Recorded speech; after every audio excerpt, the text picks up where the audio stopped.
Assalamualaikum warahmatullahi wabarakatuh. Selamat pagi, siang, dan sore. Kami dari kelompok 1 ingin mempresentasikan makalah kami yang berjudul Kerjasama Ekspor Kopi Indonesia ke Taiwan tanpa ada hubungan diplomatik. Kami mempresentasikan ini untuk memenuhi tugas 2 mata kuliah Bisnis Internasional. Baik, saya akan memperkenalkan nama anggota yang ada di kelompok 1. Baik, yang pertama ada Adelina Aprilani, berikutnya ada Fatimah Hanisa, berikutnya ada saya sendiri, Intan Nuriaya Saputri, berikutnya ada Ira Della Trisnawati, dan berikutnya ada Maura Ziva Wahyuni, dan berikutnya ada Talita Salsabila, dan yang terakhir Utari Berliana Putri. Baik, untuk selanjutnya latar belakang akan dijelaskan oleh rekan saya. Pada kesempatan kali ini saya akan menjelaskan pada bagian latar belakang. Sumber daya alam yang melimpah membuat beberapa negara melakukan kegiatan menjual atau mengekspor ke negara lain. Sektor perkebunan merupakan sektor pertanian yang sedang dilihat oleh banyak kalangan di negara-negara lainnya. Indonesia menyumbang sekitar 6% dari produksi kopi di dunia, nomor 3 setelah Brazil. Perkebunan kopi yang dikelola oleh masyarakat menyumbang 80% dari total 600.000 ton kopi di Indonesia per tahunnya. Hal ini menunjukkan bahwa kopi Indonesia telah mendunia sehingga banyak peminat dari luar negeri yang ingin mengonsumsi kopi Indonesia. Apabila barang dan jasa yang diimpor dari luar negeri meningkat, maka akan mendorong peningkatannya kegiatan perekonomian dalam negeri, seperti contohnya di bidang produksi, konsumsi, dan distribusi. Baik, selanjutnya kita lanjut ke metode penelitian. Metode kualitatif digunakan dalam studi tentang kerjasama ekspor kopi Indonesia ke Taiwan ini. Penelitian kualitatif didefinisikan sebagai metode untuk menyelidiki dan memahami perilaku individu atau kelompok dalam kaitannya dengan masalah sosial dan manusia. Creswell tahun 2014. Metode ini menyediakan data yang jelas dan deskriptif yang diperlukan untuk ditafsirkan melalui identifikasi pada pengkajian tema pada penggunaan teoritis dan praktis.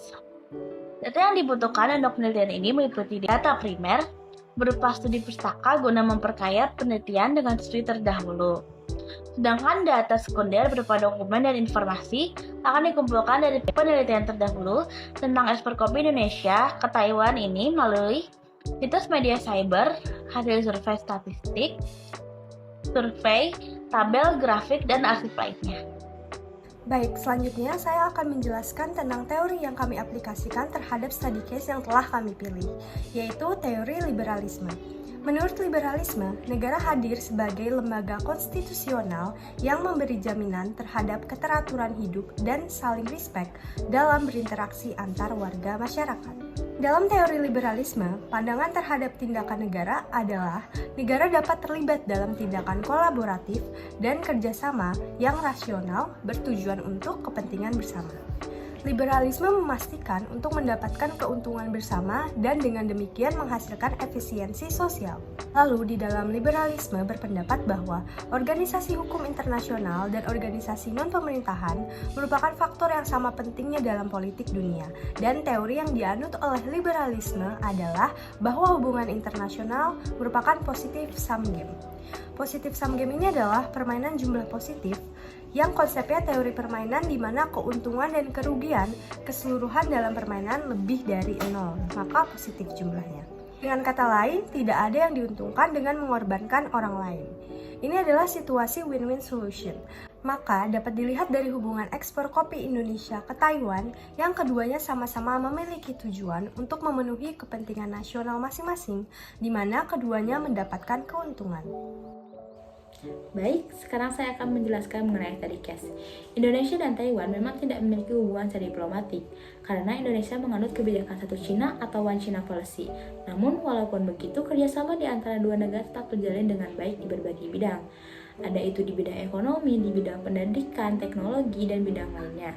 Salah satunya di bidang ekonomi adalah adanya kerjasama di bidang ekspor dan impor, yakni ekspor kopi dari Indonesia pada Taiwan. Ekspor kopi ini merupakan jadi ekspor utama yang dilakukan oleh Indonesia pada Taiwan, di mana selalu ada peningkatan setiap tahunnya. Hingga pada awal 2020 terjadinya pandemi yang mengakibatkan adanya hambatan dalam ekspor ini. membahas mengenai pokok masalah. Setelah sebelumnya saya membahas mengenai study case dan juga telah adanya penjabaran latar belakang oleh rekan saya, maka pokok masalah yang diambil oleh kelompok kami adalah bagaimana Indonesia dan Taiwan tetap dapat menjalin hubungan ekspor dan impor tanpa adanya hubungan secara diplomatik. Taiwan adalah salah satu negara yang mempunyai pengaruh yang besar di kawasan Asia. Walaupun negaranya belum resmi diakui oleh banyak negara lain, karena China mempunyai kebijakan One China Policy dan ada perselisihan akibat diterapkannya kebijakan ini, Taiwan dan China daratan masih mempertahankan hubungan yang baik.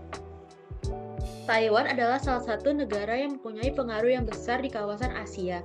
Walaupun negaranya belum resmi diakui oleh banyak negara lain karena China mempunyai kebijakan One China Policy dan ada perselisihan akibat diterapkannya kebijakan ini, Taiwan dan China daratan masih mempertahankan hubungan yang baik. Indonesia dan Taiwan sebagai anggota WTO bekerja sama dalam bidang ekonomi dan perdagangan untuk memenuhi kebutuhan masing-masing negara. China memberikan tekanan pada anggota WTO untuk mengakui kebijakan satu China dalam melakukan kerjasama dengan Taiwan. Taiwan hanya diizinkan untuk bergerak dalam bidang investasi dan perdagangan saja, tidak dalam hal diplomatik. Oleh karena itu, hubungan Indonesia dan Taiwan hanya terbatas pada kerjasama ekonomi dan perdagangan sebagai anggota WTO. Indonesia mengakui One China Policy semata-mata untuk menjaga hubungan baik dengan China dan Taiwan. Taiwan, sebuah pulau kecil dengan populasi 23 juta jiwa dan sumber daya yang terbatas, telah menjadi kekuatan ekonomi baru di dunia. Dengan purchasing power parity atau PPP per kapita yang tinggi sebesar 38.500 US dollar pada akhir tahun 2012, salah satu yang tertinggi di Asia. Taiwan merupakan pasar produk konsumen yang menarik meskipun populasi relatif kecil. Dengan meningkatnya populasi di Taiwan, konsumsi produk kopi juga ikut meningkat. Hal ini disebabkan oleh gaya hidup masyarakat Taiwan yang semakin menyukai minum kopi. Masyarakat Taiwan memandang kopi sebagai bagian dari gaya hidup mereka. Dimulai pada tahun 1998 ketika Uni Presiden memperkenalkan Starbucks, toko kopi Amerika Serikat yang membuka jalan bagi toko kopi berkualitas menengah ke atas seperti Barista Coffee dan Coffee Brown. Indonesia adalah salah satu negara penghasil kopi dan posisinya sebagai produsen kopi di dunia patut diperhatikan. Kopi merupakan salah satu sumber devisa penting bagi Indonesia. Berdasarkan data dari International Coffee Organization, Indonesia berada pada posisi ketiga sebagai negara penghasil kopi di dunia pada periode 2012 sampai 2013. Kopi Indonesia dianggap sebagai salah satu kopi terbaik di dunia. Sebagai besar produksinya adalah jenis Robusta. Namun, Indonesia juga terkenal dengan kopi luwak yang merupakan kopi termahal di dunia. Perkebunan kopi di Indonesia meliputi sekitar 1,3 juta hektar dan lebih dari 90% dari perkebunan ini dikelola oleh produsen kecil. Menurut laporan dari Taipei Economic and Trade Office, saat ini terdapat lebih dari 15.000 toko kopi di Taiwan. Kopi juga menjadi produksi paling populer di 10.000 minimarket di Taiwan. Potensi ekspor kopi ke Taiwan juga semakin meningkat karena Taiwan bukanlah produsen utama biji kopi. Sebelumnya, Indonesia pernah menjadi negara produsen biji kopi terbesar di Asia dan juga negara pengekspor biji kopi mentah terbesar di Taiwan. Seperempat dari total impor biji kopi Taiwan berasal dari Indonesia. Analisis ekspor-impor Indonesia dan Taiwan. Indonesia dan Taiwan tidak memiliki kerjasama secara diplomatis. Namun, ekspor-impor yang terjalin di kedua negara tersebut cukup baik. Sejak 2008, ekspor kopi dari Indonesia ke Taiwan selalu berada pada peringkat pertama, dikarenakan tingginya produksi di dalam negeri. Pengeksporan kopi ke Taiwan pada Agustus 2015 mencapai 15,24 juta US dollar atau naik 20% dari kinerja ekspornya pada periode yang sama dari tahun lalu sebesar 12,73 juta US dollar.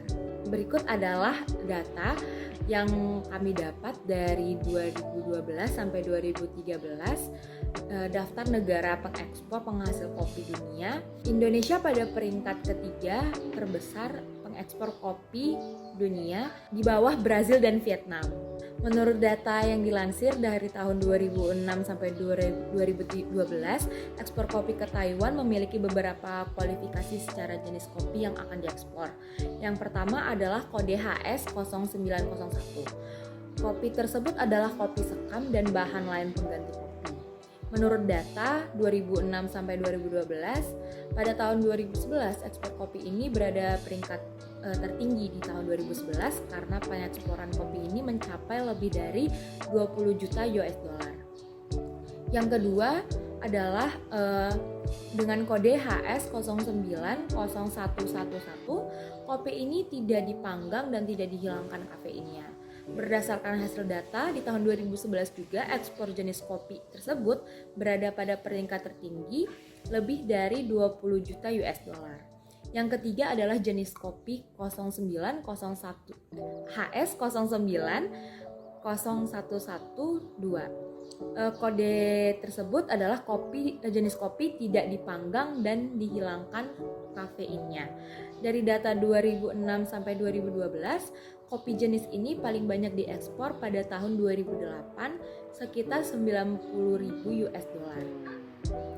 Kode keempat adalah HS 090121 yaitu kopi dipanggang dan tidak dihilangkan kafeinnya.